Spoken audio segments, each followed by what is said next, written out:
Well, welcome to this video, and I hope you like it. If you do, click the like button, hit subscribe, and share with a friend.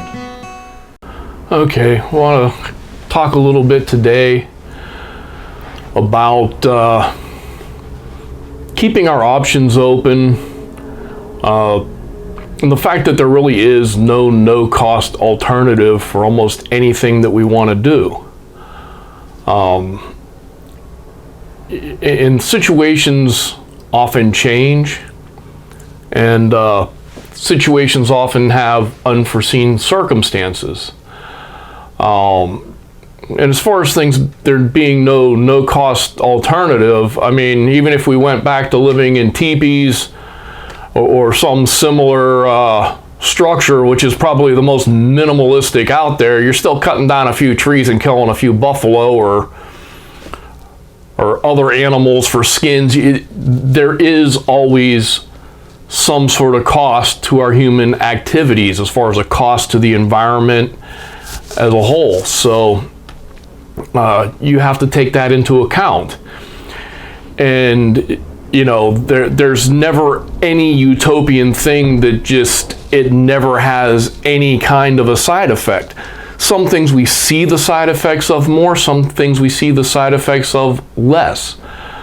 You know, there's been a lot of backlash about the hybrid cars for a while there.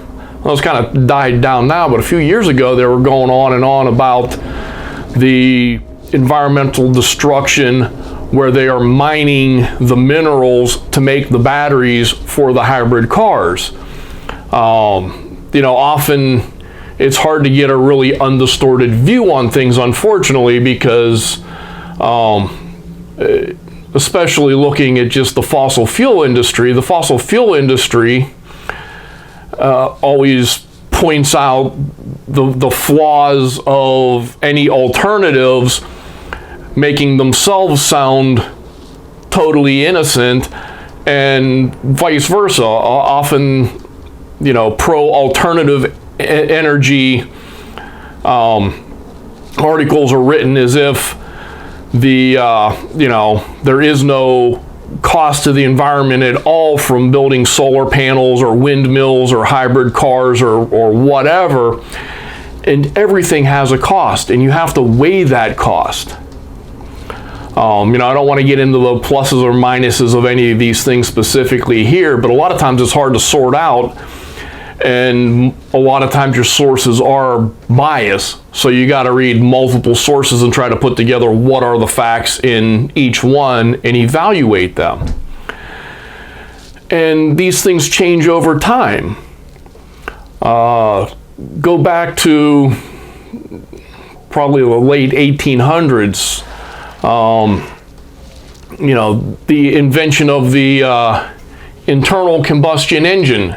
You know, we started using gasoline to make an engine for a car. Before that, it was steam. Yeah, I'll go on the tangent. Internal combustion versus external combustion. Steam engines are external combustion. You heat up the steam stores the energy in the form of steam pressure, and then originally, before they started going to steam turbines, the steam would push a piston. That's how the old locomotives ran. You'd see them, they had that little bar going across the wheels, and you had a little, looked like a tank behind that. That tank was a cylinder with a piston in it, and the steam pressure would push the cylinder, or push the piston in the cylinder, and you know, through the connecting rods move the wheels around. So internal combustion, you've got an actual little explosion going on in there moving the piston. That's where the terms come from. But at any rate, back in the day when they first started drilling for oil, they were using it for lamp oil. Basically, they're making kerosene out of it. Made heating oil, lamp oil, you made some lubricants out of it, gasoline was this byproduct, a waste byproduct that they were just getting rid of, burning it off usually because it was too volatile to be using for any of these other purposes. Along came the internal combustion engine, and at the time, you know, cars were at best kind of like, say, having a four-wheeler is today. They were kind of a toy for the people who had a little bit of money to throw around.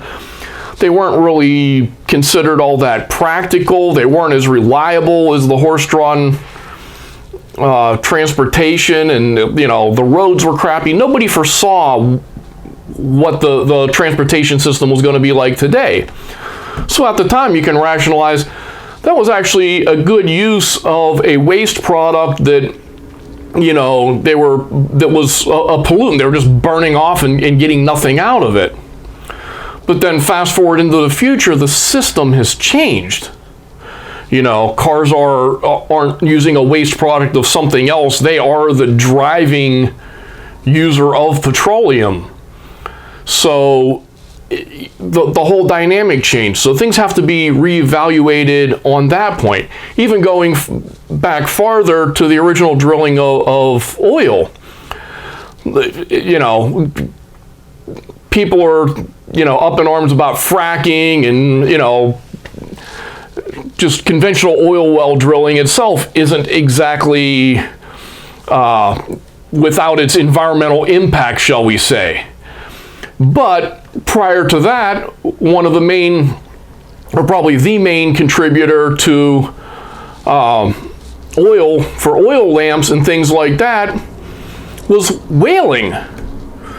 So drilling for oil probably saved the whales.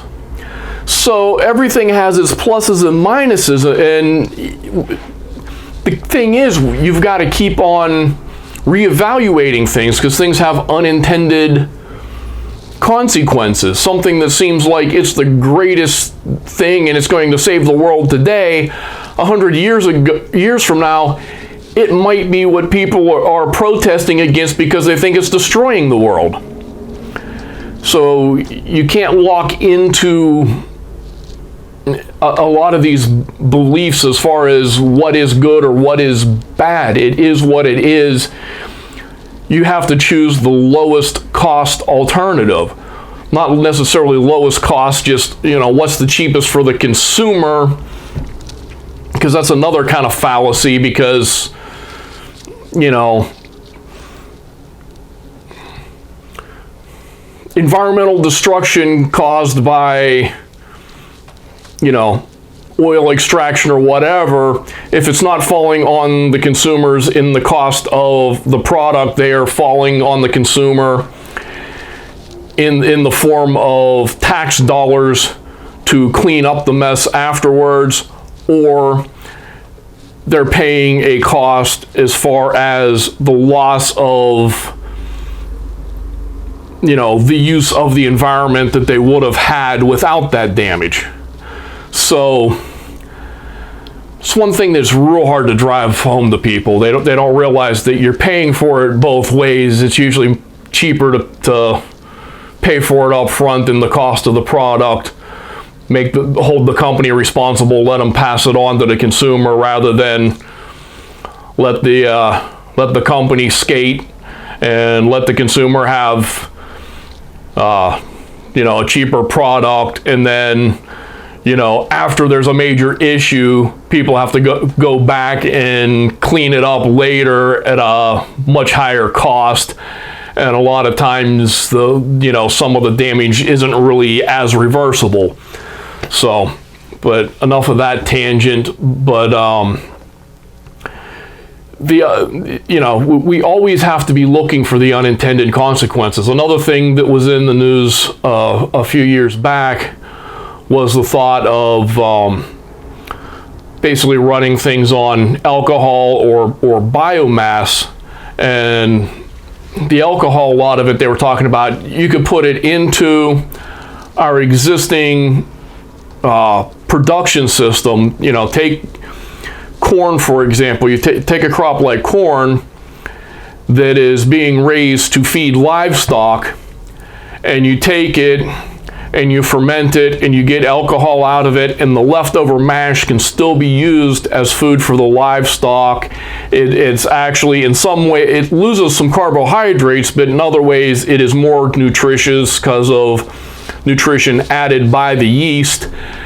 And you know, it seems like a win-win. You're just getting one more thing, extracting one more thing out of a crop that's already being grown. But the problem is, when certain places tried to implement that, instead of the existing livestock feed producers being the ones, you know, producing this alcohol, people were knocking down forests to start new cornfields for it, which has its own environmental impact. So sometimes we have unforeseen consequences from things. The big thing that I wonder about now is some of these genetically modified crops, especially things like the genetically modified salmon that they're supposed to be, you know, putting in fish farms that are actually exposed to the open ocean. What happens when they get out into the wild? You know, they say they're safe. They don't know. They can't know. It's impossible to test the interaction of something created in the lab on the entirety of the wider environment, the wider world, without basically exposing it to the wider world. There is no way to test for everything. There's always the possibility of just unforeseen consequences. Something you never thought would happen might happen. Could be in its interaction with, you know, native stocks of the fish. Could be its interactions with other fish. Could be its interaction with birds or shrimp or some other species you never really thought it would have any kind of impact on. It's just, like I said, you can't test for everything. And you know, at least in that case, I don't think there's any real impetus for creating it other than, you know, increased corporate profits, basically. But that's another whole story right there. Just trying to make the point that, you know, we can't lock into these I'll say these pseudoscientific views of things you know, what the impact is on a lot of these things. So many things are spun in the media, and people get locked into these viewpoints. And even when you do have a correct viewpoint at a particular given point in time, you have to realize that the facts can change over time. The relationship of any process to the environment can change. You know, like with automobiles, the whole thing can go on with just the scale of it. Or sometimes just, you know, what you think won't have an impact because you tested it on one thing over here, it ends up having an impact on something else over there that you never thought it would. And you got to be looking for that. And instead of being like, well, we already put our eggs in this basket, we just got to keep on going with this, and, you know, the hell with whatever it's affecting. You got to keep on evaluating these things. When more new information comes in, reevaluate what that cost is, and also just new technologies coming out. You know, you can say that, for instance, you can say that wind power is the best alternative right now for energy, and we ought to be focusing everything on windmills. You know, they have their certain costs and impacts and everything else, and we might find a different technology that works better. There's say inflow water turbines, which is hydroelectric, basically put on the bottom of a river or a stream without a dam. Just the water flows over it and makes it run. Maybe that'll turn out to be a better technology at some time in the future, and it might have to do with different things in the cost of manufacturing and transmission, and technology can affect what's more efficient. Just because one way of doing things is the most efficient today doesn't mean that something way over in left field that didn't seem practical at all might not, somebody figures out something or some new material or whatever, and suddenly that thing leapfrogs ahead. You've got to always be watching for that, and we tend to lock into things, and coal is a great example in this country. Our coal mine should have shut down decades ago.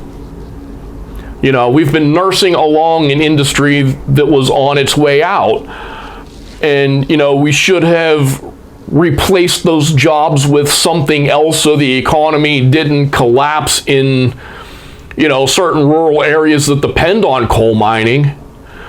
But just, technology moved on, and it's been kind of nursed along, and, there's better ways of doing things, but we hold on to it. We should have let go of coal a long time ago.